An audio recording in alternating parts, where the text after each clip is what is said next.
अर्जुन ने द्रौपदी और सुभद्रा के अलावा 2 अन्य विवाह और किए थे।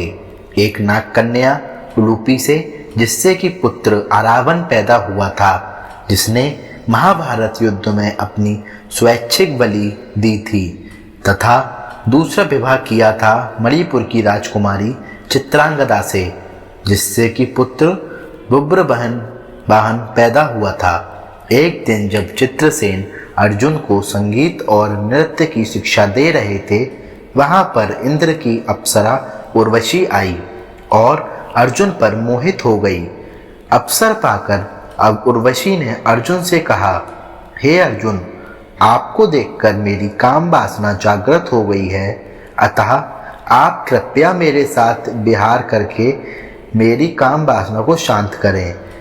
उर्वशी के वचन सुनकर अर्जुन बोले, हे देवी, हमारे पूर्वज ने आपसे विवाह करके हमारे वंश का गौरव बढ़ाया था, अतः पुरु वंश की जननी होने के नाते आप हमारी माता के तुल्य हैं। देवी, मैं आपको प्रणाम करता हूँ। अर्जुन की बातों से उर्वशी के मन में बड़ा क्षोभ उत्पन्न हुआ और उसने अर्जुन से कहा, तुमने नपुंसकों जैसे वचन कहे हैं, अतः मैं तुम्हें शाप देती हूँ कि तुम 1 वर्ष तक पुरुषत्वहीन रहोगे। इतना कहकर उर्वशी वहां से चली गई।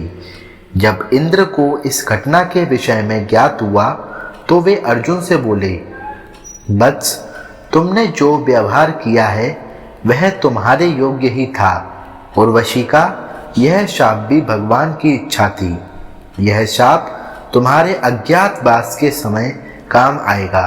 अपने 1 वर्ष के अज्ञातवास के समय ही तुम पुरुषत्वहीन रहोगे और अज्ञातवास पूर्ण होने पर तुम्हें पुनः पुरुषत्व की प्राप्ति हो जाएगी। इस शाप के कारण ही अर्जुन 1 वर्ष के अज्ञातवास के दौरान ब्रह्मलता बने रहे। इस ब्रह्मलता के रूप में अर्जुन ने उत्तरा को 1 वर्ष नृत्य सिखाया था। उत्तरा विराट नगर के राजा विराट की पुत्री थी।